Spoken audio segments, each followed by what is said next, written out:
Hello and welcome to At the Heart of Health with Dr. James Marcum.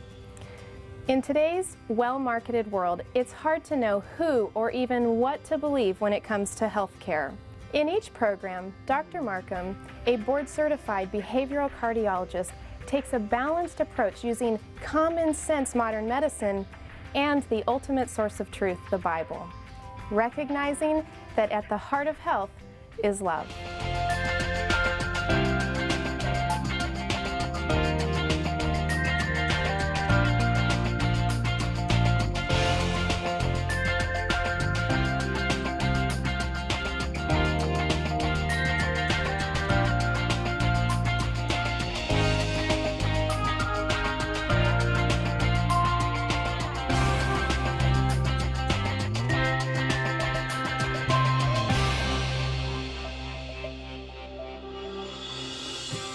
I'm Dr. James Marcum, and I want to welcome you to Heart of Health.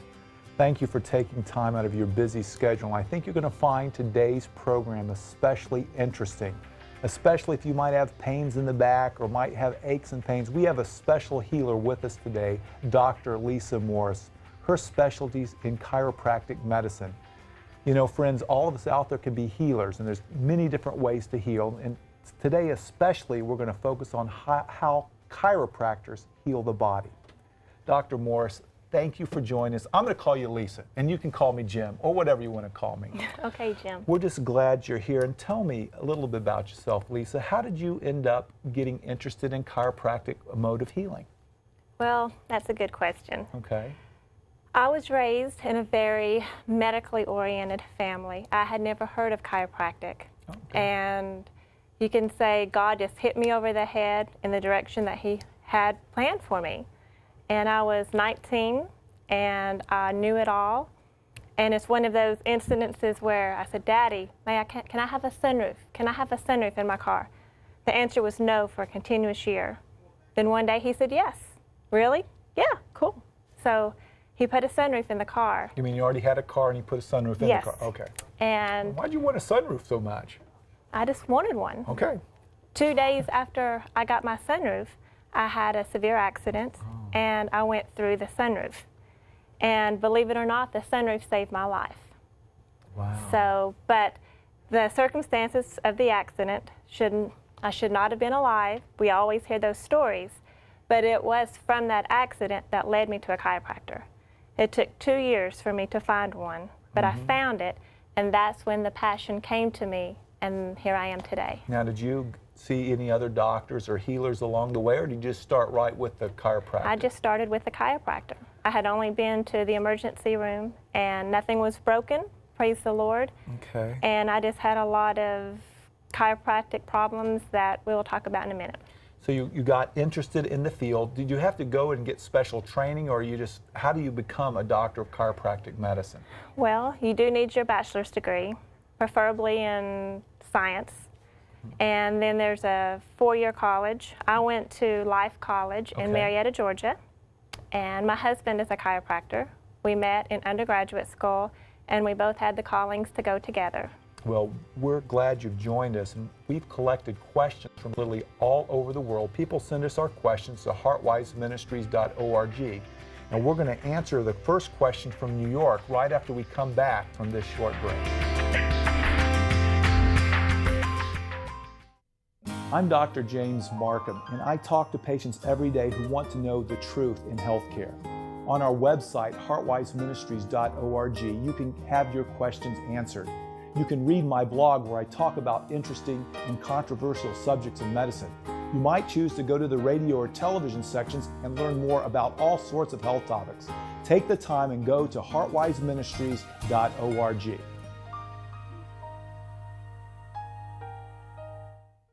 You can easily spend $90 on an expensive meal out. How about investing $89.94 in your future? Just think about the possibility of coming off those prescription pills and getting rid of all the side effects.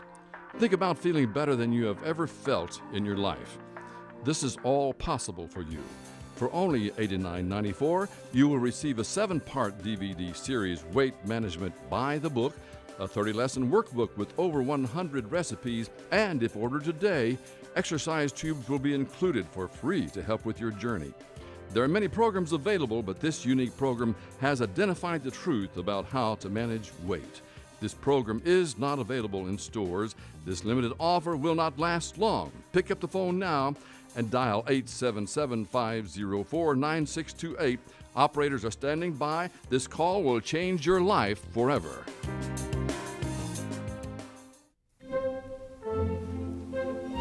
Two words for you. Pop quiz. Ready? Name any funny movie. A drama. Name a mystery. And one more thing. Name the movie your kids saw today in science class. Know what really matters.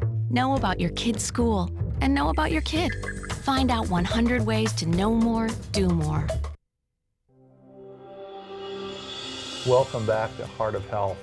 Today's program, we're talking with Lisa Morse, a healer in chiropractic medicine. And Lisa, our first question comes from all the way New York, and I think it's a really good question here.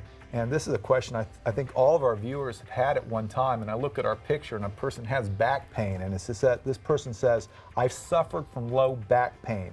And they ask, should I start with a family doctor, an orthopedist, or a chiropractor? So sort of like when you had your accident, who do you start with, or is there any recommendations you can give our viewers about where to go to first? Well, Jim, it actually depends on how the back pain started.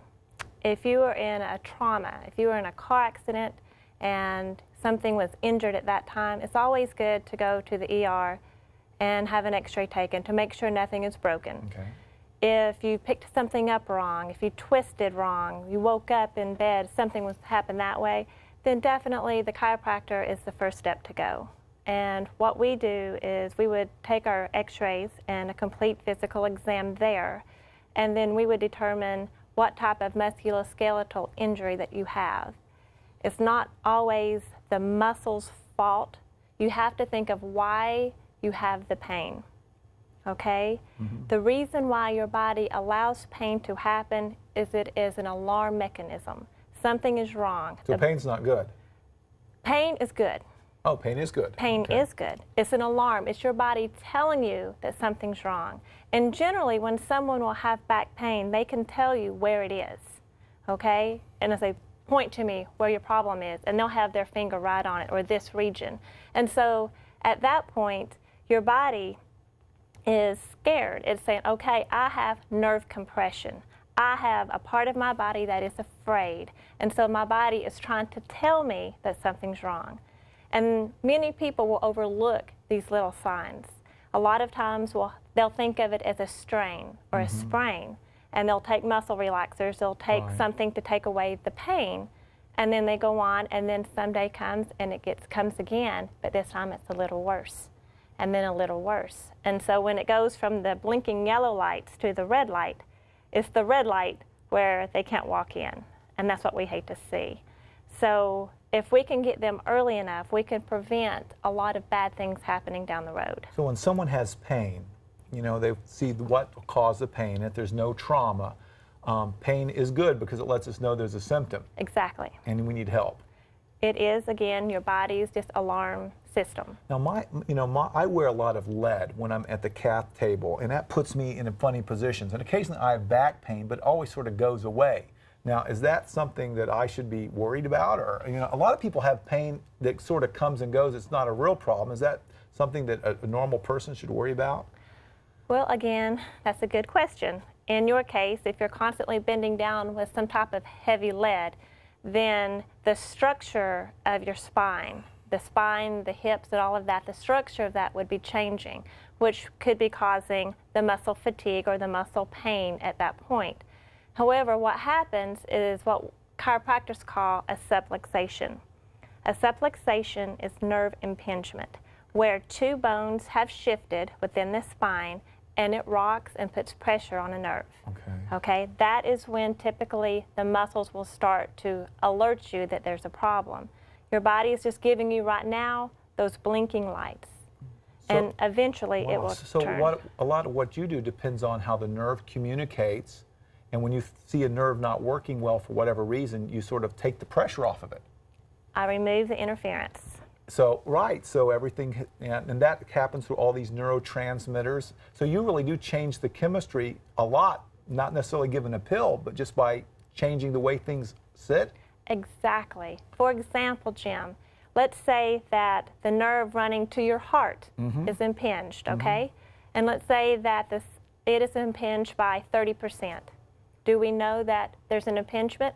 No, we don't. Do we have a symptom? Not starting out. No, we don't.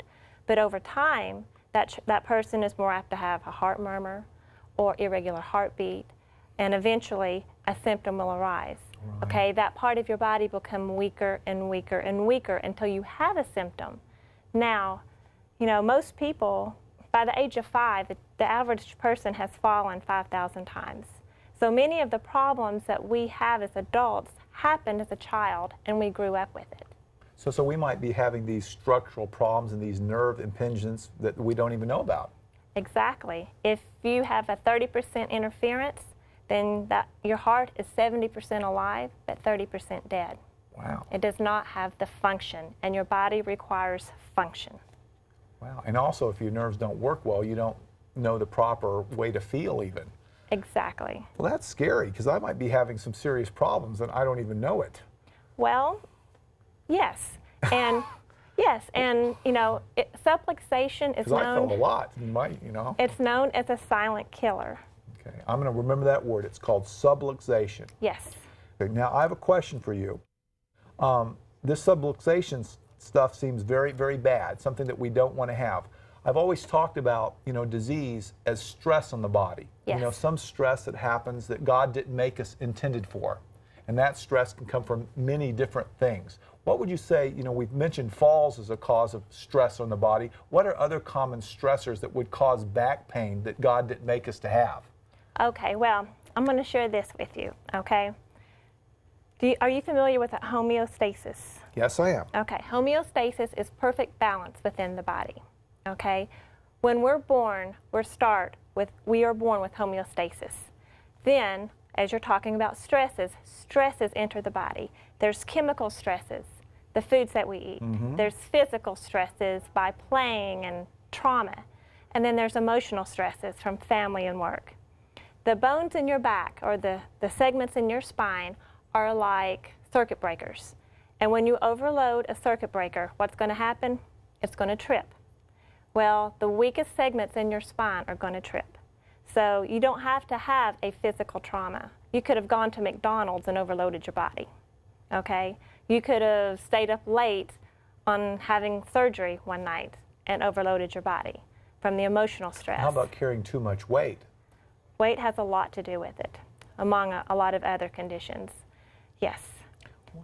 This is very fascinating. I would like to explain this to you. Okay. Okay. After the stresses have entered the body, that is when the subluxation occurs. When that circuit has been tripped, the nerve interference has happened. At that point, when the subluxation happens, then it puts the body in a state of dis-ease.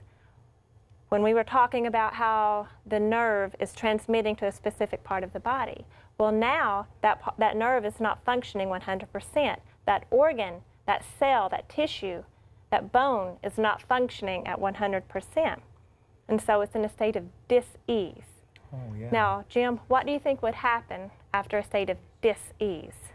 Well, you're going to have bad things happen. You're going to have symptoms, and one symptom could lead to another symptom, and just a cascade. Disease. And then you mess up this homeopathy that you've been talking about. Well, let's save that thought. Okay. And we're going to come back and answer another question after we come back on The Heart of Health. And before we go, if you have a question that you'd like to give us, join us on the website at heartwiseministries.org.